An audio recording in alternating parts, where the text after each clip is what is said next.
Only I came to my husband's funeral, not our son, not our daughter, not a single grandchild. Just me, standing by his coffin while the cold wind whipped through the chapel courtyard, as if even the weather couldn't bear to stay. The funeral director looked uncomfortable, eyes flicking between the empty seats and my face. He cleared his throat once, then again. "Would you like us to wait a few more minutes, Mrs. Holloway?" "No," I said. "Start." George would have hated a delay. He was punctual even in his last days, taking pills by the clock, watching the evening news at 6 sharp, folding his slippers side by side before bed. A man of habit, a man of dignity, and now a man laid to rest alone. I sat in the front row, all 5 chairs around me empty. The pastor recited scripture without conviction. The flowers were too bright, the casket too polished. I couldn't stop thinking how George would have laughed at the fuss, and then glanced around, frowning, asking where the hell the kids were. Where were they? A message had come that morning. Our son, Peter, sent a one-liner. "Sorry, Mom, something came up, can't make it." No explanation. No call. I imagined him at his office, or more likely, on a golf course with clients, pretending not to feel the weight of the day, pretending his father's death was just a small event in a busy calendar. Our daughter, Celia, hadn't messaged at all. She'd left a voicemail 2 days earlier, breezy as a spring wind. "Mom, I really can't cancel my nail appointment, and you know how anxious I get with reschedules. Tell Dad I'll visit him next week." Next week. As if dead men wait. After the service, I walked alone behind the pallbearers. I didn't cry. Not because I wasn't grieving. I had been grieving for months. But because there's a kind of sorrow so deep it sits motionless inside you, like an anchor. And that day, I was already buried under it. The cemetery was nearly deserted. One old groundskeeper watched from a distance, hand resting on a spade. The coffin was lowered. The prayers whispered. Dust met wood. Wood met silence. I stood a while after the others left. My heels sunk slightly into the earth, and I felt the wind catch my coat. The headstone would be placed later. For now, a simple plaque with George's name. George Holloway, beloved husband, father, forgotten. The words stuck in my mind like a stone in the shoe. Forgotten. Back at home, the quiet roared. His recliner sat untouched, his slippers side by side. The TV remote where he last left it. I stared at it for a long time. Then I walked to the kitchen, opened a bottle of wine, a good one from the cabinet I always saved for guests, and poured a glass. I took out my phone and opened Instagram. I don't often scroll, but something told me to look. Celia's profile was public, of course. She had posted 2 hours ago, a picture of her and 3 girlfriends, drinks in hand, mid-laugh. Caption: Girls' brunch. Bottomless mimosas, living our best lives. Peter had posted too, a snapshot of the 9th hole, his new driver glinting in the sun. Killer swing? Perfect weather. Deals made. I stared at the screen until it blurred. Then I turned off the phone, took another sip of wine, and stared at the photo on the wall. George and me on our 40th anniversary, standing beside the rose bushes he planted with his own hands. They used to bloom in red. Now they were bare. Tomorrow, I thought, I'll call the lawyer. I'll make changes. Quietly. With the same dignity George lived with. Because if I was the only one to show up for his last goodbye, I would be the only one to carry out his final will. And theirs. That evening, I sat alone in our kitchen, the same room where George used to peel apples with the precision of a surgeon, slicing them into neat little crescents and lining them on a plate. He'd always offer me the best piece, the one with the most sunshine, he called it. Now the fruit bowl sat untouched, a couple of overripe pears sagging under their own skin. The silence wasn't unfamiliar. George had been gone for nearly 2 weeks before the funeral, and those days had already started teaching me the shape of solitude. But tonight it pressed harder, louder, crueler. I couldn't stop thinking about the empty chairs, about Celia's message, or rather the absence of it. I had raised a daughter who could watch her father be lowered into the ground from the comfort of a brunch table. Had I failed her? Or had she failed something inside herself that could no longer be recovered? Peter's text was still there. No punctuation, no warmth. Just a flat rejection in black and white. Something came up. Was it shame? Indifference? Or the kind of casual cruelty you don't even recognize until it's too late? I poured another glass of wine, not out of sorrow, out of clarity. I walked down the hallway to our bedroom, opened the top drawer of George's desk. His things were still organized the same way. Envelopes, spare keys, an old stamp book. I reached behind the files and pulled out the folder I kept hidden behind everything else. Thin, neat, sealed with a rubber band. It was labeled Estate. Inside were copies of our will, a list of beneficiaries, our instructions for what should happen to the house, the car, the accounts, even the antique clock George's grandfather had brought from Dublin. Everything had been prepared, reviewed by our lawyer 2 years ago, with love and foresight. I sat on the edge of the bed and opened the file. Peter was listed as co-beneficiary of the main investment account, the one that held nearly $300,000, accumulated over a lifetime of work and frugal choices. He and Celia were both included in the house transfer clause. Even the lake cabin, the one they never visited anymore, but always asked about when taxes came due, was earmarked for them. I held the pages in my hand, my fingers trembling, not from age, from something deeper. Betrayal has a pulse, and mine was thudding in my ears. I rose and walked to the closet, pulling out a canvas storage bin.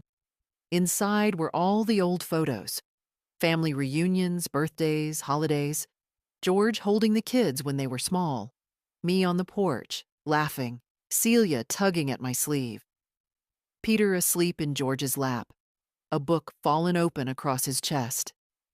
We were once a family, and maybe I had been too naive to see how far that family had drifted. Maybe love doesn't erode in a storm. Maybe it fades like wallpaper in the sun, quietly, until one day you no longer recognize the pattern. I picked up a photo of George and Peter fishing. Peter must have been 12. George had his arm around him, pointing at something in the water, his smile full and soft. That man had deserved more than an empty chapel. I put the photo down. Then I picked up the phone. It was nearly midnight, but I didn't care. I called Thomas Fields, our lawyer. It went to voicemail, as expected.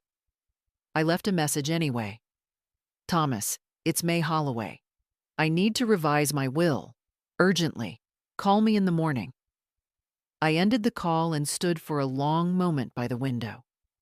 The moonlight touched the top of the rose bushes outside. They had withered since George passed, not from neglect, but as if in sympathy. I knew I should prune them, give them room to bloom again, but not tonight. Tonight, I let the old petals fall. Tomorrow, I would begin cutting out what no longer belonged. The lawyer's office smelled like old books and eucalyptus polish, the kind of place where time felt dense and silence had a particular weight. Thomas Fields had known George and me for over 30 years. He handled our first mortgage, George's business license, the deed to the lake house, and eventually our estate plan. Trustworthy, precise, and, like me, a little tired of people who smiled when they wanted something. He looked up from his desk as I entered, rising from his chair with an expression of mild surprise. "May," he said, buttoning his jacket. "You're here early." "It couldn't wait," I answered, settling into the leather chair opposite him. My coat still smelled faintly of the garden. I'd clipped the dead roses that morning, early, before breakfast. Pruning always steadied me. There was something honest about cutting back what no longer served. "I got your message," Thomas said, sitting. "You said you want to revise your will?" "Yes," I said. "Peter and Celia are to be removed. Entirely." He paused, not out of shock, but out of care. "Are you sure?" I looked him in the eye. I buried my husband alone. Our children didn't come. Not a call, not a flower. They were busy. I placed my hands calmly on the table. "They don't deserve a dime." Thomas gave a slow nod. "Then we'll draft a full amendment." "You want to remove them from every provision?" "Yes, the accounts, the house, the cabin, everything." "Understood?" He opened a legal pad and began to write in tidy lines. "Do you want to redirect the assets to someone else?"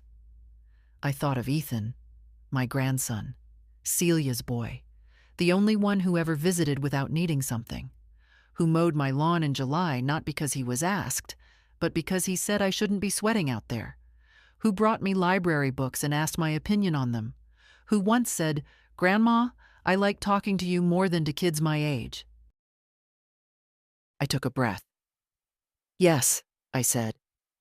"I'd like to set up a trust. For Ethan. I want him to have the house, the cabin, and the remainder of the estate. I want it structured carefully, protected from his parents' reach." "That can be arranged," Thomas said, with the kind of dry professionalism I appreciated. "We'll create an irrevocable trust in Ethan's name. He won't have full access until he's 30, unless for education or medical expenses. Does that sound acceptable?" "It sounds perfect." We spent the next hour reviewing details. Paper after paper, clause after clause. I didn't flinch. When you've buried your husband with your own hands and stood beside an open grave without a child in sight, a stack of legal documents doesn't scare you. Nothing trivial can reach you after that. As we neared the end, Thomas looked up from his desk again. "May, I have to say, this isn't something many people your age do so cleanly. Most want to forgive, to keep the peace." "I've kept the peace for 80 years, I said quietly, "and it buried me long before it buried George." He didn't ask any more questions. By the time I left the office, the sun was just beginning to stretch across the sidewalk. I stood outside a moment, letting the October air hit my face. I wasn't sad. I wasn't angry anymore either. I was simply done. Done waiting for my children to be people they never intended to become. Done mistaking duty for love. Done writing checks with my heart and expecting anything in return but silence. My footsteps echoed as I walked back to my car. The leather seat felt warmer than usual. I sat there for a moment, hands on the wheel, watching people bustle by on the street. A woman passed with her daughter, holding hands, sharing a laugh. I didn't envy them. I just noted the scene. Like an old song I used to like but no longer played. That night, I slept without the TV on. Without a book. Without George's old sweater folded beside me like it had been since the hospital. The silence was still there, but it didn't hurt. Not anymore. The file cabinet in the hallway had 3 drawers, all labeled in George's steady block print. House, taxes, family. The last one was mine. I opened it slowly, the metal groaning a little, as if reluctant to give up its ghosts. Inside, folders upon folders, receipts, copies of checks, letters from banks, old Christmas cards tucked in between loan agreements. I had kept everything, not out of obsession, but because I believed in clarity. Paper doesn't lie, and that drawer had enough truth to light a forest fire. I sat down at the kitchen table, set the folder labeled Peter, Education and Business to one side, and opened Celia, Home and Lifestyle. The handwriting was mine. Neater years ago, still legible now. I started reading. A $15,000 check dated 2003. Celia's wedding. It's a small ceremony, Mom. We just want a nice venue. That venue had chandeliers and lobster rolls and a string quartet. A $7,800 transfer, 2007. The roof's leaking, Mom. The baby's crib got soaked. I paid it within an hour. $12,000 in 2011. New braces for Ethan. $5,000 in 2013. He wants to go to summer robotics camp. It's a big deal, Mom. A year later, when Celia called crying because her husband had been laid off, I sent another $20,000. No questions asked. You always save us, she whispered on the phone. We don't know what we'd do without you. I believed her. Peter's folder was thicker. $25,000. Seed money for a sure-thing startup that fizzled out in under 6 months. George warned me not to send it. I sent it anyway. A used car, a down payment, 3 semesters of grad school. I paid for hospital bills when his second daughter was born, and insurance when the first broke her arm. When Peter fell behind on taxes, I wrote a check and told no one. Looking at it all now, line after line, I wondered when exactly I had turned into their safety net. Or maybe it had always been that way, and I was just too willing to be wrapped around their falls. Not once did they ever refuse my help. But they had refused to come say goodbye to their father, and that was not something paper could fix. I put the files back into the cabinet, except one. I kept the envelope marked Ethan. Inside was a note he had written when he was 11, sloppy pencil, folded in half. Grandma May, thank you for teaching me to make pancakes. I think you are very wise and funny. One day I will take care of you like you take care of me. I held the paper for a long time. He was 19 now. I didn't know if he remembered writing that letter, or if it still meant anything to him, but I did. I had meant to be fair, to divide things equally. That's what people say, don't they? Be fair. Don't play favorites. But what if fairness wasn't sameness? What if fairness meant giving your legacy to the one person who saw you, not as a bank, but as a human being? George used to say, legacy's not what you leave, it's who you leave it to. I used to think he meant financially. Now I know he didn't. The house felt smaller that day, not because it had changed, but because I had started seeing it without the clutter of memory. For years, I kept every trinket the kids ever gave me. Handmade cards, macaroni picture frames, glittery mugs. But love isn't in objects, it's in actions. And lately, their actions had all said the same thing. You are useful, not valuable. That afternoon, I packed up 3 cardboard boxes with the kids' old gifts. Not to throw away, not yet. Just to make space. Space for something else to grow. That night, I didn't drink wine. I didn't need courage anymore. I made tea. Real tea, the kind George liked. Loose leaves in a proper pot, steeped just right. I carried it to the living room and sat in the quiet, legs tucked under me, the smell of bergamot soft in the air. And for the first time in a long while, I felt the beginning of peace. The call came just after noon, a voice I hadn't heard in months. Soft, almost tentative. Grandma? Ethan. I closed the ledger in front of me. I'd been reviewing the utility bills, preparing to close out some services on the lake cabin, the one Peter never used but always called an asset. It wasn't an asset anymore. Not to him. "Hello, darling," I said, careful to keep my voice steady. "Everything all right?" A pause. Then, I heard about Grandpa. I'm sorry I didn't call sooner." I waited. Not because I wanted to punish him, but because I needed to hear whether the next words were genuine. "I didn't know he passed until 2 days ago," Ethan said quickly. "Mom never told me. She said he was sick, but not that he was gone." I sat very still. "He passed almost 3 weeks ago, Ethan."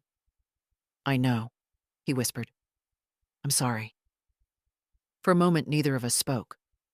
I heard something in his silence. Not guilt, exactly, but grief. The real kind. The kind you can't fake. "I wanted to come see you," he added. "If that's okay." I exhaled. Of course it's okay. He arrived an hour later, taller than I remembered, a little unshaven, smelling faintly of clean laundry and stress. He hugged me the way young people do when they're not sure if they're still welcome. One arm, slightly unsure, then all in once they realize you don't pull away. I didn't pull away. We sat in the living room. I poured him lemonade, and he looked around like the house was both familiar and different. That's how grief feels, I suppose. You recognize everything, but it no longer belongs to the same world. "I missed his funeral," he said, "and I'll never forgive myself for that." "You weren't the one who chose to miss it," I said gently. He looked at me then. Really looked. "Did Mom really not come?" I nodded once. He didn't say anything, just stared down at the coaster under his glass, running his thumb along its frayed edge. "She told me they had work," he said after a while. "That it was handled. I should have known better. You know now. I want to do something," he said, sitting up straighter. "For him. For you. Anything." "You're doing it," I said. "You're here." He looked unconvinced. I hesitated, then rose and returned with a manila envelope. Inside were the trust papers, unsigned, unfiled, but real. I hadn't brought them to the bank yet. I wanted to see Ethan's face first. I handed the folder to him. He opened it, brows furrowing, read the first few lines, then looked at me, alarmed. "Grandma." "What is this?" "My plan," I said simply. "This is everything. The house, the cabin, even the savings accounts." "Yes. But why me?" His voice cracked. "Why not Mom or Uncle Peter?" I could have said many things. I could have talked about their absence, their cruelty, their parties and excuses. But I chose a different truth. "Because you're the only one who came back without being called." He stared at the papers, then set them down gently, as if afraid to break something. "I don't know what to say," he murmured. "You don't have to say anything. Just remember who you are. And remember what love looks like when it's real." His eyes were wet now. He wiped them with his sleeve, like he used to when he was a boy and didn't want anyone to see he was crying. We sat there for a long time, not speaking, just being. The way George and I used to sit in the evenings, two people who didn't need to fill the air with sound to feel close. As he was leaving, Ethan turned to me at the door. "If I come over next weekend, could we make pancakes again?" I smiled, full and soft, for the first time in days. "We'll even use the good syrup." Celia showed up the next morning. I knew she would. Not because she missed me, not because she needed comfort, but because I had stopped answering her messages. She arrived without warning, the tires of her black SUV crunching the gravel too fast, like she was late for something more important. She didn't knock, just walked in, like she always used to, like the house still belonged to her in some invisible way. "Mom," she said, dropping her oversized handbag on the hall table. "I've been trying to reach you." I didn't get up. I was folding laundry, slowly, deliberately, matching socks like it was the most important task in the world. "I've been busy," I said. She scoffed softly. "Busy with what?" I didn't answer. She walked into the kitchen, poured herself a glass of water without asking, and leaned against the counter like she owned the walls. "So," she said, "is it true?" I looked at her. "What are you referring to?" She tapped her nails against the glass. "Ethan said you're changing your will." I finished folding a shirt and placed it neatly in the basket. "I am." "To exclude Peter and me?" "Yes." Celia laughed, short, bitter. "Are you serious? After everything we've done for you?" "Everything you've done?" I looked up at her now, folding done, hands still. "You didn't come to your father's funeral, Celia. You didn't send flowers. You didn't call. You didn't even ask." "I had an appointment." "Yes," I cut her off. "Your nails, and then brunch. I saw the photos." She blinked, but didn't deny it. "You want to talk about what you've done for me?" I continued. "You sent me grocery lists, bills, school payments, mortgage requests, and I paid them, quietly, without asking for anything.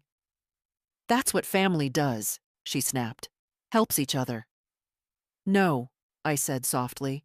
"That's what mothers do, and I did. For years." She fell silent. "Your father built this home with his bare hands. He didn't have much, but he had pride. He taught you that respect is measured in actions, not words. And you couldn't give him 2 hours for a goodbye. That's not fair, isn't it?" She stared at the floor. "So you're really cutting us out, just like that?" "No," I said. "Not just like that. I spent the last 20 years giving without receiving. I buried my husband alone. I sat beside his grave and waited for my children. They never came. That's not just like that. That's a lifetime." She folded her arms, trying to appear composed, but her mouth was tight. "You're punishing us." "No, Celia. I'm freeing myself." "And giving everything to Ethan?" I said nothing. She laughed again, this time higher pitched. "He's a kid. What does he know about responsibility? He knows how to show up." The silence that followed was thick. I thought she might cry. I thought she might shout. Instead, she picked up her bag. "Well," she said, adjusting her sunglasses, "I hope this makes you feel powerful." "No," I said calmly. "It makes me feel peaceful." She left without another word. I waited until I heard the car pull away before I picked up the trust papers from the dining table and set them beside the folded laundry. Later that evening, I found a letter on the doorstep. No stamp, no envelope, just paper creased and smudged. "You don't understand what it's like to balance everything. We tried our best. Maybe we failed. But cutting us out like this isn't the answer." I read it twice, then folded it in half and placed it in the drawer marked miscellaneous. Because that's what it was now, just another piece of paper, too little, too late. Peter came the day after. He didn't barge in like Celia. He knocked, twice, waited, then knocked again. I opened the door slowly, already knowing he wouldn't come alone. And he didn't. Behind him stood Meredith, his wife, wearing her usual stiff smile and a scarf too expensive for the weather. She nodded at me like I was a stranger she'd agreed to meet as a favor. "Mom," Peter said, his voice calm, rehearsed. "Can we come in?" I stepped aside. He looked around the house like someone walking through a museum of a life they no longer recognized.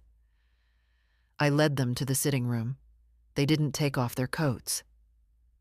"I heard from Celia," he began, "and from Ethan." "I imagine you did." He cleared his throat. "I think there's been some confusion." I said nothing. Meredith crossed her legs delicately, the diamonds on her finger catching the afternoon light. "We understand this is a difficult time, May. Emotions run high after a loss." I looked at her. "You didn't come to his funeral either." She blinked. "I had a client dinner. Very important deal. International." Peter shifted. "Mom, listen. I should have called. I should have come. But I didn't know how to." "I thought maybe—" "No," I interrupted. "You thought maybe if you ignored it long enough, it would become someone else's grief." He looked away. "I waited," I continued. "I sat in a room built by your father's hands, alone, while they lowered him into the ground. And not one of you showed up." Peter opened his mouth, but Meredith put a hand on his knee. "A signal. Let her speak. We understand you're upset," she said, "and it's your right to change your will. But let's be reasonable. Ethan is a child. He's 19. Yes, but he's not experienced. He doesn't know how to handle a trust or manage a property. He could be manipulated." I raised an eyebrow. "By whom?" Meredith didn't flinch. "By people who know he's inherited something valuable. Like you," I thought. Peter tried again. "Mom, I know I've disappointed you. I know I haven't been the best son. But you have to admit this is a bit extreme." "No," I said softly. "What's extreme is abandoning your father. What's extreme is living your life as if the people who raised you are disposable." He swallowed hard. "So that's it? You're just cutting us off?" "You cut yourselves off. I'm just acknowledging the fact." Meredith stood. "This could get complicated, May. Legally." I met her gaze. "It won't. The paperwork's clean. My lawyer's good. And I've had time to think." Peter looked older than I remembered, thinner at the temples, eyes hollow. "I thought you forgave people." "I do," I said. "But forgiveness doesn't mean access." They didn't argue after that. They stood, thanked me with forced politeness, and left. Only after the door closed did I feel the tremor in my hands. Not fear, not doubt. Release. I sat by the window for a long time, watching the last light bleed out of the sky. The roses were almost bare now. Winter was close. George would have said, "They'll bloom again." And they would. But not for everyone. The bank smelled like lemon cleaner and quiet power. The kind of place where old money moved slowly and nobody raised their voice. I hadn't been inside in nearly a year, but they remembered me. "Mrs. Holloway," the receptionist said, standing immediately. "Mr. Jansen will be right with you." I nodded politely and waited by the tall windows overlooking Main Street. Outside, people moved through their errands, heads down, busy. Inside, the world felt still, like something important was always just about to happen. Mr. Jansen, Richard, came out a minute later, as sharp as ever in his tailored suit. He looked like someone who'd never spilled coffee in his life. "May," he greeted warmly, shaking my hand. "I was surprised by your message." "Good," I said. "Surprise is good." He smiled, unsure, and led me to his office. Glass walls, a walnut desk, a single framed photo of his dog. George would have liked that. One honest face in a room full of finance. "I understand you want to make some changes," he said, opening my account file. "I already made them," I replied. "I'm here to ensure they're carried through without delay." He looked over the notes, eyebrows lifting as he read. "You've revoked all linked transfers, removed Peter and Celia as beneficiaries, set up an irrevocable trust in Ethan's name. That's a significant shift." "I'm a significant woman," I said. He chuckled. "Yes, you are." I leaned forward slightly. "I want safeguards, Richard. Ironclad. No appeals. No family representatives twisting his arm 5 years from now when they realize what they lost. We can structure the trust to prevent that. The disbursements will be controlled, contingent on educational use, housing, or healthcare until he's 30. After that, full access, but still protected. Would you like a co-trustee?" "No," I said. "Ethan can have a financial advisor if he wants one, but the decisions are his. I trust him more than I trust lawyers." That wasn't a slight against Richard. Just a truth. He adjusted his glasses. "You understand this can't be undone easily." "I don't want it undone. We went through everything. Signatures, dates, final confirmations. It felt like building something. Not a house, not a business. Something quieter, stronger. A boundary that wouldn't bend with guilt or grow soft with time." Before I left, Richard folded his hands on the desk. "May, if I may ask, and you can absolutely tell me it's none of my business, but are you doing this out of anger?" I considered the question. "No," I said. "I'm doing it out of clarity." He nodded slowly. "That's rare." "No," I said again, more gently this time. "It's just late." When I stepped out into the afternoon light, it felt different, cleaner somehow. Lighter. Across the street was a coffee shop George and I used to visit after errands. I hadn't been there in years. The place had changed. Younger staff, louder music. But I walked in anyway and ordered a cappuccino. I sat near the window, watching the street.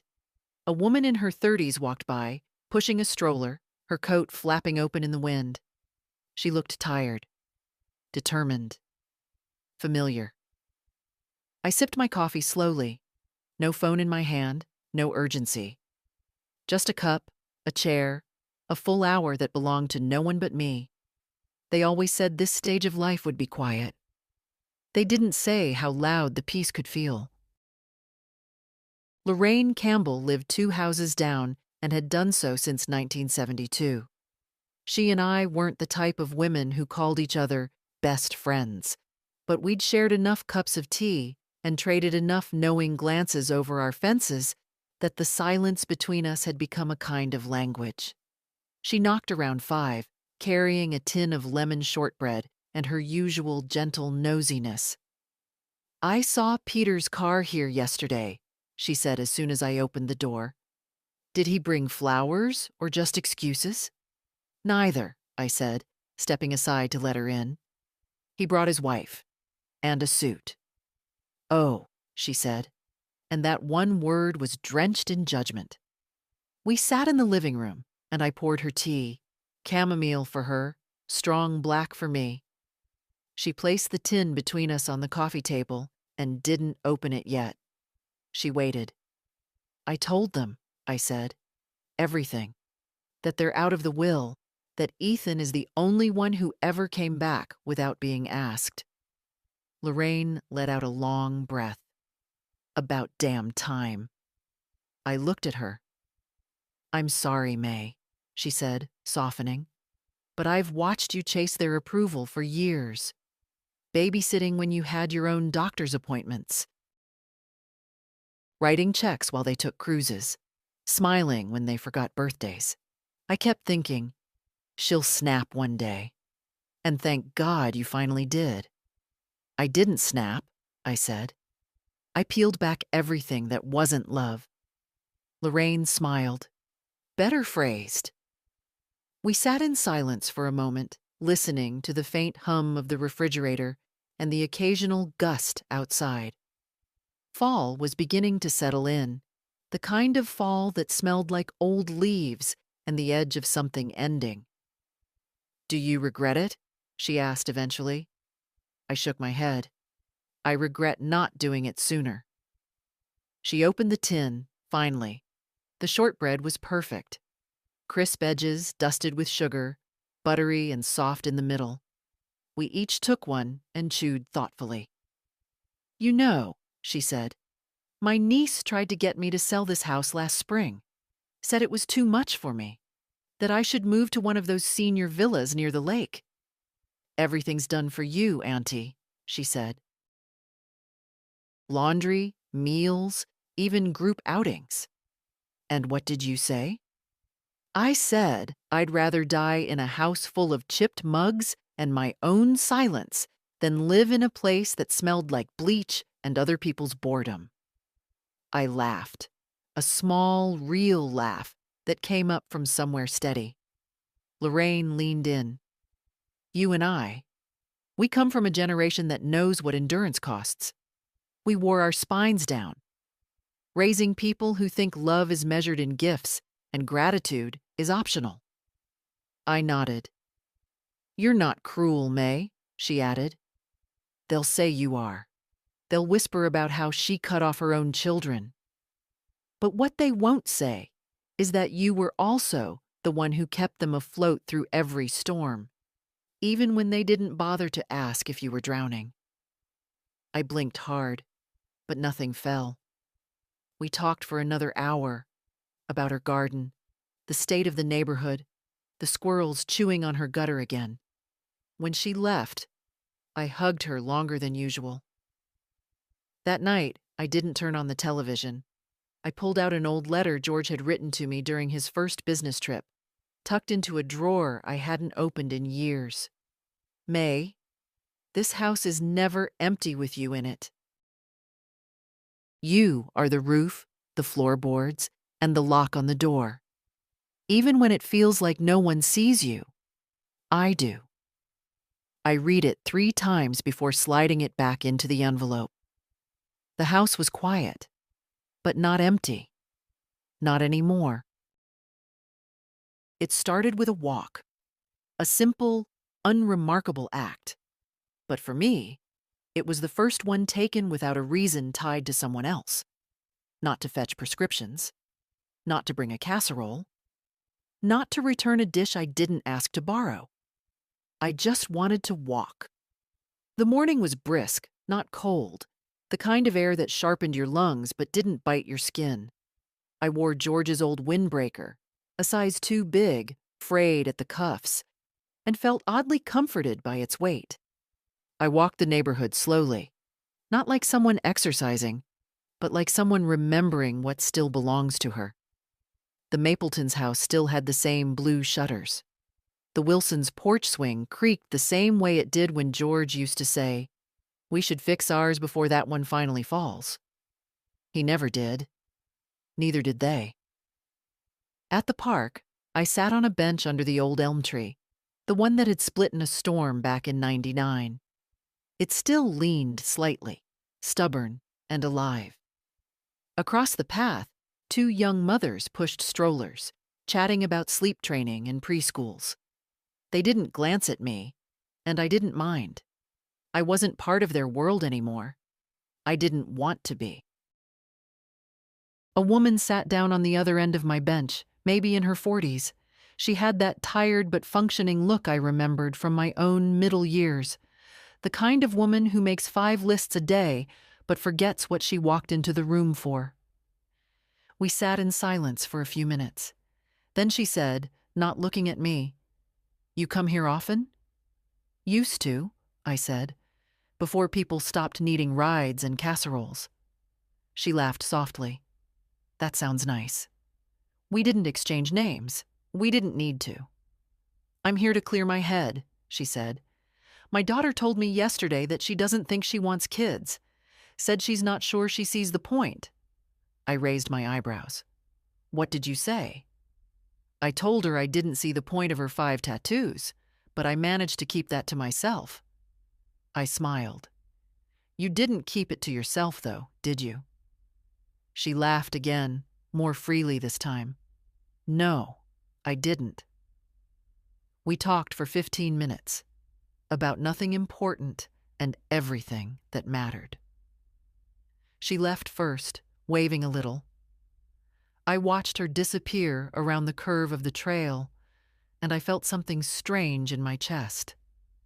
A small opening, like the cracking of a long frozen door. That night, I made dinner just for myself. Not quick food, not leftovers.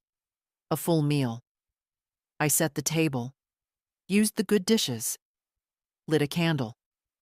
I played the radio softly in the background. The same station George liked, even if they talked more than they played music now. And I ate in silence. Not lonely, but alone. There's a difference. Afterward, I walked into the den and looked around. The room had always been George's space. Papers, books, half-finished crossword puzzles. I hadn't touched much since he passed, but tonight I did. I dusted, opened the windows, aired it out. Then I sat at his desk and wrote a letter to myself. Just a few lines. You are not invisible. You are not a burden. You are not required to earn peace through exhaustion. I folded the paper and tucked it into the drawer beside his last crossword. Half done. The answer to 14 down, still blank. The clue was end of one chapter, start of another. I didn't need to know the answer. I was already living it. The envelope had his handwriting. I recognized it instantly. Slightly tilted. Careful block letters with uneven spacing. Ethan had always pressed too hard with his pen, as if the words wouldn't count unless they left a dent. It arrived 3 days after our conversation, tucked between a credit card offer and a grocery flyer. I brought it inside, set it on the kitchen counter, and stared at it while my kettle boiled. I didn't open it right away. I let it sit there, the way I used to let my birthday card sit unopened on the mantel until after dinner, prolonging the mystery. When the tea was ready, I sat down and opened the envelope. Dear Grandma, I wanted to write this instead of texting. I know I could have just said it last time I saw you, but I was still trying to find the right words. And now, after thinking about it for a few days, I don't think there are perfect words. So here are the honest ones. Thank you. Not just for the trust or the house or the cabin, though I know what a big thing that is, but for something else. For being the one person in this family who never asked me to be anything but exactly who I am. You've always made space for me, even when my parents were pushing me to be more polished, more ambitious, more, strategic. You were never strategic. You were just real. I didn't know Grandpa was sick. I didn't know he died. I still don't really know how to process that, and I'm sorry. I would have been there. You know I would have. And I'm so angry at Mom for not telling me, for assuming it didn't matter. I don't know what made you choose me, but I promise I won't waste it. I'm not going to let you down. I want to take care of this house, Grandma. I want to learn what you and Grandpa built. I want to understand the kind of strength it takes to keep showing up when no one else does. I love you. I don't say that enough, but I do. I always have. I read it 3 times. Once with my eyes dry. Once with my hand on my chest. Once with tears sliding silently down my jaw. Then I set the letter on the mantel and stood in front of it, as if it were something sacred. Because in this house, letters like that were rare. Not because love didn't exist, but because it had gone too long unspoken, assumed, stretched thin. I didn't need the money I'd set aside. Not anymore. But I needed this. I needed to know that something I'd done, some small, quiet investment of time and tenderness, had not been swallowed whole by ungrateful children and performative holidays. That night, I sat in George's chair and watched the shadows move across the floor as the sun dipped behind the maple trees. Ethan was the kind of man George would have respected. Not loud, not pushy, but steady, curious, present. That last one mattered more than anything now. Being present, not just showing up, but seeing. I knew he wouldn't waste the trust. Not because of the money, but because he'd tasted what it meant to be forgotten. And people like that don't let things rot in silence. He'd plant something with it. He'd remember. I closed my eyes and listened to the soft creak of the house as the temperature dropped. Wood shifting, settling, breathing. It was a sound I'd once found lonely. Now it sounded like life continuing, like legacy whispering back. Evenings had a new rhythm now. No phone calls from Celia asking if I could just stop by the school to pick up Ethan. Not because she needed me, but because her yoga class overran. No messages from Peter wondering if I'd mind covering a surprise car repair. Never urgent enough to justify the panic, but always just enough to apply pressure. The silence had become gentle. That evening, I set the table for one. Not because I was lonely, but because I finally understood the difference between eating and being fed. I made roast chicken, real roast, not frozen, not microwaved. Potatoes, too. I used rosemary from the garden George had planted back when we still believed weekends were for laughter and not errands. I lit a candle. I didn't need it, but I wanted it. Halfway through dinner, the house was so quiet I could hear the ticking of the clock in the hallway. I remembered that clock from the first apartment George and I ever rented. How loud it had sounded when we lay awake at night, with no money, no insurance, no real plan except each other. He always said, "We'll build something, even if it's slow." It was slow, and it was beautiful. After dinner, I washed the dishes slowly, not rushed, not multitasking, not thinking about whether someone else would need the kitchen next. I dried them, put them away, and then I did something I hadn't done in decades. I danced, not well, not long, but enough. I turned on the record player, the old one George had tried to fix 100 times until he gave up and told me, "It's got more charm with a scratch." He was right. It skipped every third line, and I still knew the lyrics. I danced in the living room, barefoot, my arms raised slightly, my body stiff in places I didn't remember ever being stiff. My knees reminded me that I was 79. But my heart? My heart was 20 again. I danced like nobody was watching, because for once, nobody was. Not to judge, not to expect, not to wait until I stopped so they could hand me a bill or a need or a favor. Just me, in the house I kept, in the quiet I earned. I paused only when I noticed the fireplace, unused, cold, a layer of ash still from the last winter George was alive. I knelt, cleaned it out carefully, swept the old away. It felt like a ritual, like something sacred. I found a small note tucked into a basket of kindling I hadn't touched in years. It was George's handwriting, short, simple. "Keep dancing, even if it's just in the kitchen. The world will try to make you forget who you are. Don't let it." I sat back, hands covered in dust, tears welling but not spilling. He had known. Maybe not exactly how things would play out, but he had known what life would try to do to me, how it would try to make me smaller, more polite, more accommodating. And he had left this message like a trail marker in the woods. I sat there on the rug for a while, watching the empty hearth. Not empty, I corrected myself. Waiting.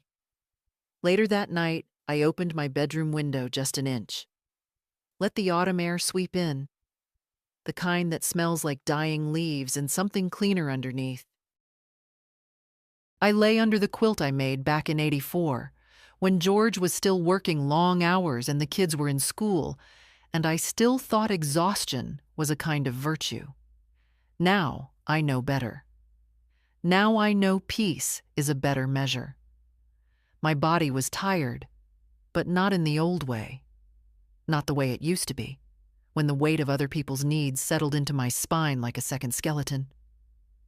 This was good tired. Earned tired. The kind that comes after claiming something back. Not a throne. Not revenge. Just a name. Mine. I didn't expect her. When I opened the door and saw Meredith standing there, alone, no car in sight, no Peter trailing behind with an apology rehearsed in a mirror, I felt a strange quiet fall over me. She was holding a pie, a store-bought pie. I raised an eyebrow. She offered a nervous smile. "It's apple." I stepped aside. Not out of kindness, not out of obligation, just curiosity. She walked in like someone who had been inside before but had never really looked around. Her eyes grazed the hallway, the pictures, the coat rack George built in 1981. The same one Peter once broke a peg off as a child and lied about. George never fixed it. Said it was part of the story now. Meredith stood in the kitchen awkwardly. I didn't offer her tea. Didn't tell her to sit. I let the silence do its work. Finally, she said, "I didn't come to ask for anything." "Good. I heard what happened. What you told Peter. About the trust. The house. Everything." I nodded. "I know you probably don't believe me," she continued, her hands now clasped tightly in front of her. "But I wanted to say thank you." That startled me. "For what, exactly?" "For not giving it to Peter." She looked up, and for the first time in all the years I'd known her, I saw something genuine, not filtered, not calculated. "Peter never learned how to stand on his own," she said. "He grew up with everything handled for him. I tried to keep up that illusion, but—" She stopped, eyes glassy now. "You enabling it didn't help, but neither did I. And now it's just who he is." I said nothing.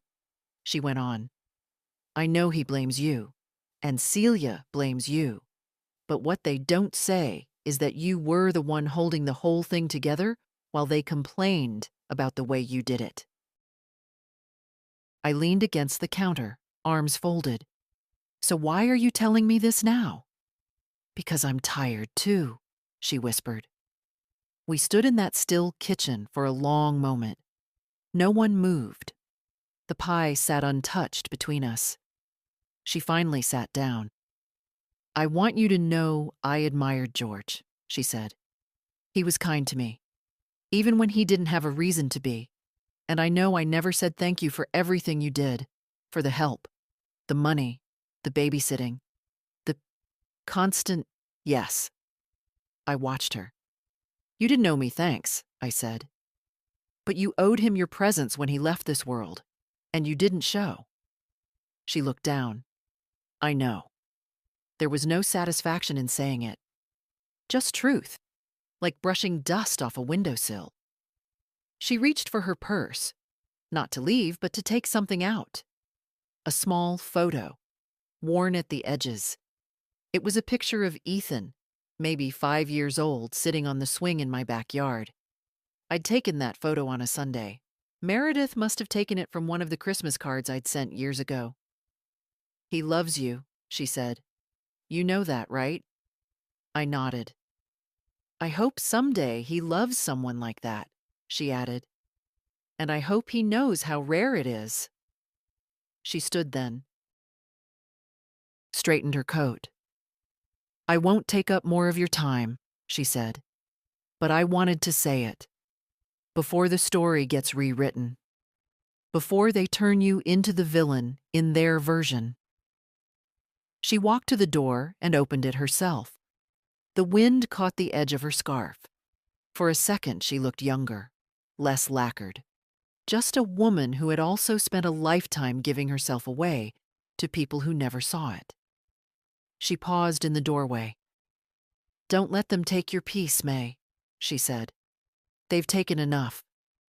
And then she was gone. I stood there a long time before I picked up the pie and placed it in the fridge. Not out of sentiment. Just because it would be good with tea tomorrow. A week later, I got a letter from the attorney. Not an emergency, just a confirmation. The new documents were filed. The trust was active. Ethan's name now lived on every deed, every account, every line where Peter and Celia's names used to be. It felt quiet, not triumphant, not dramatic, just steady, like a book finally closed after sitting too long open, pages curling in the air. I took the envelope into the garden. The roses had finally given in to the cold. George used to say they surrendered with dignity, and I always liked that phrase. Now I knew what he meant. There's a way to let go that doesn't look like defeat. I sat on the bench and ran my fingers over the paper. It was real now. All of it. Not just a decision made in grief or anger. It had settled into me, into the house, into the garden. I had done what needed to be done. And strangely, I felt something else too. Not relief, not pride. Permission. Permission to start again, even if it was just with the small things. That afternoon, I brought out the sewing machine. It had been packed away since before George got sick. I cleared the table, oiled the wheel, threaded the bobbin with the same quiet care my mother once taught me. I didn't need to make anything important. I just wanted to hear the hum again. That soft, working rhythm that reminded me of women who kept going, no matter how much they carried. I made new curtains for the kitchen. They didn't match anything. Bright blue, with clumsy white stitching. But they were mine. The next morning, I got up early and made pancakes. Real ones, from scratch, not from a box. I set 2 plates on the table. I knew Ethan would come. He always came when he said he would. He arrived just after 9, carrying a bag of groceries I hadn't asked for. "Just thought you might want something fresh," he said. I smiled. "You want to learn how to make them today?" "Yeah," he said. "I do." We cooked together. I showed him the trick to flipping without tearing, how to test the pan's heat with a drop of water, how to fold the batter without losing the air.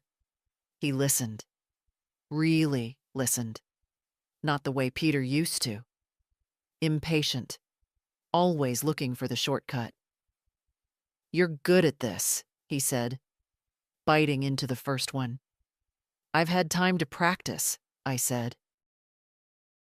He poured more syrup and grinned. "You know, I think this place could be something." I looked at him. "The house?" he said. "I don't just mean keeping it, I mean using it. Maybe for others. Like a space for people who don't have a place to go. Or even a little garden workshop. Teach people things." I felt something open inside me I didn't expect. Hope. Not the loud, desperate kind. The soft, patient kind. "I think your grandfather would like that," I said. He nodded. "Maybe I'll start with the porch. Needs fixing." "You'll need real tools," I said. "Not those college boy ones in plastic kits." He laughed. "Guess you'll have to teach me that too." We ate the rest in easy silence. After he left, I stood at the sink washing dishes, the window open, new curtains swaying gently. The wind smelled of dry leaves and something faintly sweet. Maybe cinnamon, maybe memory. I looked out at the yard. The roses were gone for the season. The bench was cold. The trees stood bare but upright.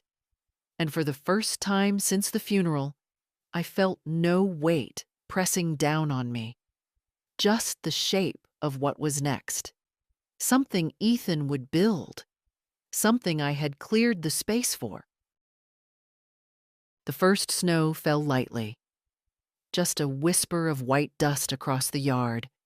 The kind that doesn't stick yet but tells you the season has truly changed. I watched it from the back porch, wrapped in my thick cardigan, coffee in hand. Ethan was out front, measuring the steps with a small level, mumbling to himself like George used to when he worked. It had been a month since I signed the papers. The world hadn't applauded. The sky hadn't opened. But something in me had shifted. A weight carried for decades was finally gone. And what replaced it was not anger, not victory, just space. I had made room for something new. The kids hadn't called again. Celia had sent one text. "I hope you're proud of what you've done." I hadn't responded. Peter's silence was longer, deeper. A void that no longer asked to be filled. I didn't chase them. Let them tell their version. Let them paint me cold. I'd lived long enough to know that people will always rewrite the truth to make their shame more comfortable. But I knew what happened.